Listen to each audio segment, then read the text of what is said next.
تو 17ویں صدی کے آخر میں ان کو خیال ہوا کہ ہم اتنے سکون سے بیٹھے ہوئے ہیں, اب تک دنیا میں کچھ الٹا پلٹا ہوا کیوں نہیں ہے. ان کو خیال ہوا یہودیوں کو. قرآن نے ان کے بارے میں کیا کہا؟ ضربت علیہم الذلہ, ہم نے ان پر ذلت کو دے مارا ہے. آپ کو پتا ہے کہ یہود کا لفظ اتنی بڑی گالی دنیا کے لیے بن گیا تھا. ایران میں بہت زیادہ یہودی ہیں, پتا ہے آپ کو, اسرائیل کے بعد سب سے زیادہ یہودی ایران میں ہیں, لیکن انہوں نے اپنا نام ایران میں یہود نہیں رجسٹرڈ کروایا, کلیمی رجسٹرڈ کروایا ہوا ہے موسیٰ کلیم اللہ کی نسبت. کیوں؟ ان کو پتا ہے کہ یہود کا لفظ دنیا میں کیا بن چکا ہے؟ گالی. شرم آئے گی کسی کو بتاتے ہوئے کہ میں یہودی ہوں, اس لیے ایران میں انہوں نے اپنے آپ کو رجسٹرڈ کس نام سے کروایا ہے؟ کلیمی کہتے ہیں ان کو. میں مانتا ہوں سارے یہودی ایسے نہیں ہوتے, میں نے پہلے وضاحت کر دی, ہمیں یہودیوں سے دشمنی نہیں ہے, کیونکہ قرآن جہاں یہودیوں کی برائی بیان کرتا ہے وہاں قرآن یہ بھی کہتا ہے لیسوا سواء, سارے ایک جیسے نہیں ہیں. قرآن اعتدال سے بات کرتا ہے, سارے ایک جیسے نہیں ہیں, لیکن جتنا شر اور فساد اس قوم میں ہے قرآن کہتا ہے کہ اتنا دنیا میں کسی اور قوم میں نہیں ہے. لَتَجِدَنَّ أَشَدَّ النَّاسِ عَدَاوَةً لِلَّذِينَ آمَنُوا الْيَهُودَ, اللہ کہتے ہیں تو مسلمانوں کا سب سے بڑا دشمن دنیا کی جتنی قومیں ہیں ان میں سب سے بڑا دشمن کس کو پاؤ گے؟ یہود کو پاؤ گے. اس کے بعد مشرکین کو پاؤ گے, اور اسلام کے سب سے زیادہ قریب تم کس کو پاؤ گے؟ نصارہ کو, عیسائیوں کو پاؤ گے.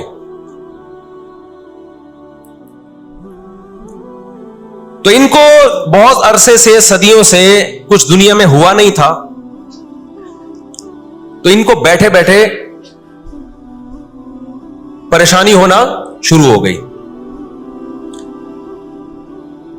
چند ان کے فسادی لوگ جمع ہوئے اور انہوں نے کہا کہ بھئی دنیا میں ہر قوم کے پاس ایک ملک ہے, ہر مذہب کے پاس ایک ملک ہے, تو ہمارے پاس بھی ہونا چاہیے. حالانکہ یہ بات ہی غلط ہے, دنیا میں ہر قوم کے پاس ملک نہیں ہے. دنیا میں لاکھوں قومیں ہیں, ملک تھوڑی لاکھوں ہیں. پاکستان میں کتنی قومیں ہیں؟ سرائکی ہے, پنجابی ہے, اردو ہے, پٹھان ہے, بلوچی ہے.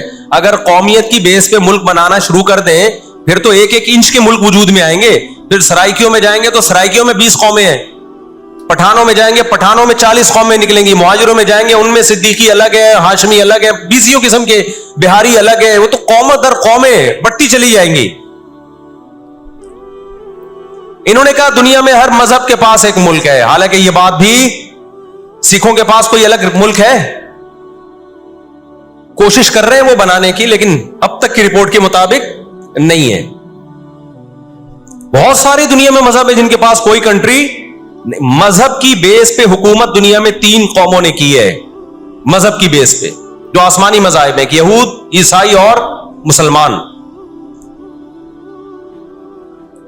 پہلی جنگ عظیم ختم ہونے والی تھی, دنیا امن و امان کی طرف آ رہی تھی, ان کو وہ دنیا کا امن پسند نہیں آیا. انہوں نے جناب طے کیا کہ ہمیں ایک ملک ملنا چاہیے. ان کے بڑے بیٹھے, کسی نے کہا افریقہ میں ہونا چاہیے, کسی نے کہا فلاں جگہ ہونا چاہیے, کسی نے کہا فلاں جگہ ہونا چاہیے.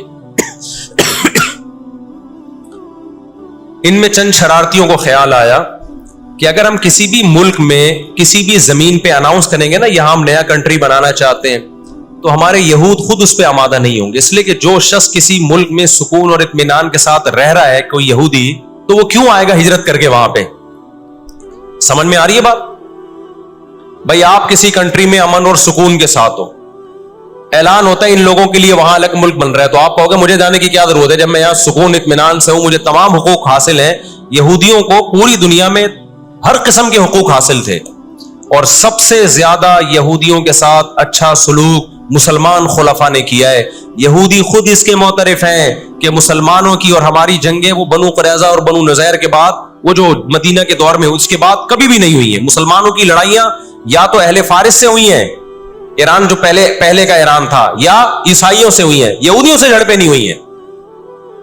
تو ان کو خیال ہوا بیٹھے بیٹھے کہ ہمیں الگ ریاست چاہیے. مختلف جگہوں کا سلیکشن ہوا, سب ریجیکٹ ہو گیا. تو صہیونیوں کو خیال آیا کہ اگر ہم بیت المقدس کا نعرہ لگاتے ہیں کہ ہمیں بیت المقدس دوبارہ چاہیے, یہ ہمارے آباء و اجداد کا وطن ہے, تو الگ ریاست کا منجن بہترین طریقے سے بک سکتا ہے.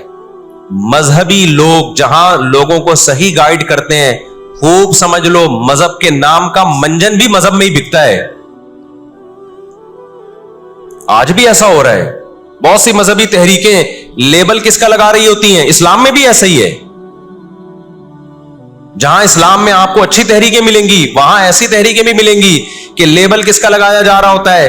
مذہب کا، اور مقصد اس کے پیچھے دنیاوی مفاد ہوتے ہیں. اس کو سمجھنے کی ضرورت ہے. ہمارے یہاں جہاں بھی نعرہ لگ جائے نا مذہب کا تو لوگ سارے گدھے گھوڑوں کی طرح اکٹھے ہو جاتے ہیں. یہ نہیں دیکھتے کہ اس کے پیچھے اس کے مقاصد کیا ہیں.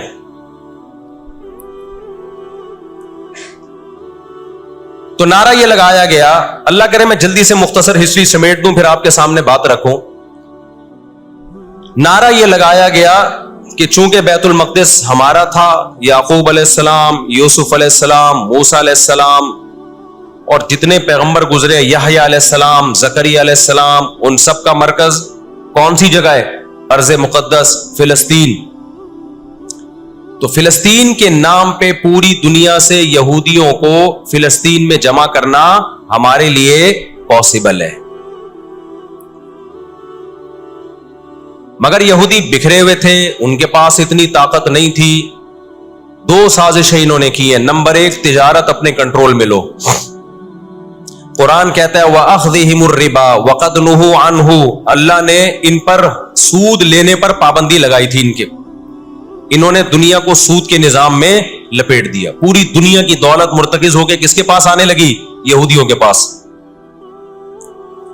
مذہبی ریاست بنائی جا رہی ہے. اس کی مثال ایسے ہے جیسے ہم مسجد بنا رہے ہیں اور بندوق ہاتھ میں لے کے لوگوں کے ڈکیتیاں کر کے پیسہ لاؤ. جتنا پیسہ بنے گا، جتنا پیسہ اکٹھا ہوگا ہم اس سے کیا بنائیں گے؟ مسجد بنائیں گے. تو اس سے صاف پتہ چل جائے گا بھائی تیرا مقصد مسجد بنانا نہیں ہے، مسجد کے نام پہ منجن بیچنا ہے. سمجھ میں آ رہی ہے بات کہ نہیں آ رہی؟ لیبل مسجد کا لگ رہا ہے اس کے پیچھے، کیونکہ جو مسجد جو بنانا چاہتا ہے وہ کبھی بھی حرام پیسے سے مسجد نہیں بنائے گا. تورات میں آج تک سود کی حرمت موجود ہے.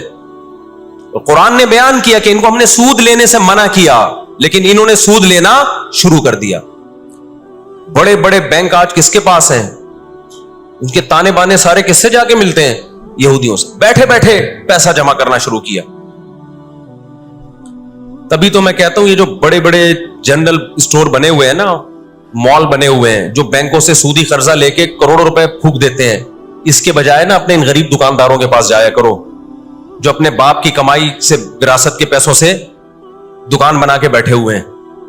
یہ جو سودی نظام ہے نا، سودی نظام، اس سے دنیا کی دولت مرتکز ہو کے چند ہاتھوں میں جاتی ہے. پھر وہ چند ہاتھ ہی آپ کے باپ بن کے بیٹھتے ہیں دنیا میں.